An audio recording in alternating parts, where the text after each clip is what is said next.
Clotilde Noël. Bonjour Ophélie. Voilà Bonjour une Vianney. femme et une maman incroyable qui va changer, je vous le dis, votre regard sur le handicap et sur la différence. Demain, 21 mars, c'est la journée mondiale de la trisomie 21. On sera même le 21 mars 2021, c'est symbolique, il n'y en aura pas d'autre. Clotilde, vous avez fondé une association qui s'appelle Tomber du nid, qui accompagne les familles avec enfants ou adultes handicapés et qui est en train de prendre une ampleur qui dépasse nos frontières. Juste avant, je vais raconter votre histoire, simplement, parce que franchement, ça vaut le détour. Clotilde, vous êtes mariée à Nicolas depuis plus de 20 ans. Tous les deux, vous avez biologiquement 6 enfants, tous nés en bonne santé. En 2013, vous décidez d'adopter Marie, pupille de la nation, atteinte de trisomie 21. Et vous ne vous arrêtez pas là. En 2016, vous adoptez Marie Garance, polyhandicapée. Et en 2019, Frédéric Moïse, handicapé également avec un problème au cervelet. Vous voilà donc à la tête d'une famille de 9 enfants, dont 3 handicapés adoptés et empreinte d'un combat, changer le regard des gens sur le handicap et faciliter le quotidien de ceux qui sont touchés par le handicap. Est-ce que j'ai bien résumé la situation ? L'adoption et l'arrivée de Marie dans votre foyer, vous l'avez raconté dans un livre qui s'appelle Tomber du nid.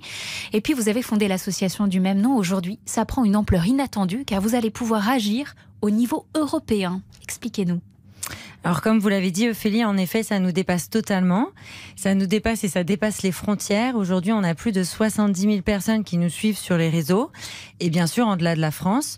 Donc on a décidé, en fait c'est grâce aux rencontres qu'on a eues, une famille italienne, une famille espagnole, on a décidé de porter collectivement toutes les problématiques de nos enfants liées au handicap et de les porter collectivement au niveau du drapeau européen. Donc nous avons créé le label EU for Trisomy 21 depuis 2020 et on a plus de 20 pays qui ont répondu à ce label et qui sont rassemblés. Donc c'est quelle avancée pour ces familles. Et c'est de dire en fait que ces enfants nous rassemblent en fait. Qu'est-ce que vous apportez concrètement aux familles qui rejoignent l'association ? Alors on leur apporte d'abord un plaidoyer. Parce que finalement, malheureusement, on est obligé de le faire de plus en plus. C'est pour ça qu'on avait créé aussi ce label. Donc un plaidoyer pour les protéger et les aider à grandir. Et puis on essaye aussi d'apporter un maximum d'aide au quotidien. En sortant de l'isolement, en train de créer une application qui s'appelle Le Cœur du Nid. C'est une application qui est inédite, qui va déjà fonctionner en France, mais c'est vrai qu'on a déjà des demandes en Suisse et en Belgique. On va déjà essayer de la faire bien fonctionner en France. On va la faire en ville test, ça sera Orléans. Et ça permettra de créer des réseaux d'entraide locales et pour casser l'isolement, pour répondre à des questions très concrètes du quotidien. Par exemple, j'ai des difficultés à remplir mon dossier MDPH. Hop, sur cette application, voilà, je peux trouver de l'aide et des conseils. Voilà. Je pense que Clotilde, on a encore, comme dit Vianney, on a encore beaucoup de progrès à faire sur le fait de changer le regard de la société sur les personnes handicapées.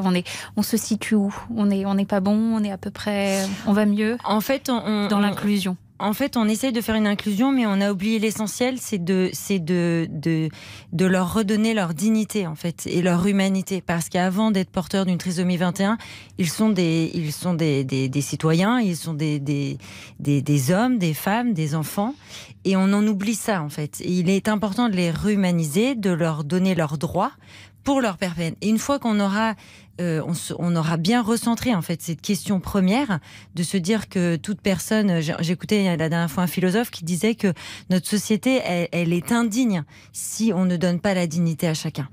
Et c'est un peu là en fait où est la problématique, c'est qu'on est à la fois en 2020 et qu'on a des avancées évidemment et des choses qui sont mises en place pour nos enfants porteurs de trisomie ou par exemple ma fille qui est polyhandicapée, il y a des avancées au niveau de son corset, etc. Des choses qui sont assez incroyables. Mais à côté de ça, en fait, il y a un fossé sur le regard qu'on peut poser sur vraiment l'importance qu'ils ont pour notre société. Et moi, je ne cesse de le dire, ils sont merveilleux et le monde en a besoin. Si on enlève cette fragilité, on n'a pas une vraie société où tout le monde s'apporte et tout le monde a une richesse évidemment incroyable. En 2 mots et pour rassurer nos auditeurs, comment vous décompressez ? Alors déjà en priorité, ils me nourrissent en fait. C'est eux déjà qui sont le moteur de notre vie. Clairement, depuis l'arrivée de Marie, on a basculé dans un autre monde, comme le dit Vianney, un monde de joie et un monde de bonheur. C'est d'abord ça en fait qu'on a voulu énoncer. C'est vraiment comme la caverne de Platon, c'est-à-dire n'ayez pas peur. Ces enfants sont merveilleux et plus on ira vers eux, plus on vivra mieux. Donc déjà, c'est eux. Ensuite, très rapidement, il y a évidemment mon mari Nicolas, avec qui j'aurais aimé être avec lui, parce que c'est un projet de couple, c'est un projet de famille. Mes autres enfants, que nous n'oublions pas non plus, nos 6 enfants naturels, qui ont plus qu'adhéré à ces projets de vie, puisque c'est eux qui ont quand même demandé l'adoption de notre dernier Frédéric Moïse. Notre aîné a aujourd'hui 20 ans, donc ils sont grands, ils se construisent avec ça, ils se construisent bien. Ils ont une liberté et un regard posé sur l'autre qui est absolument magnifique.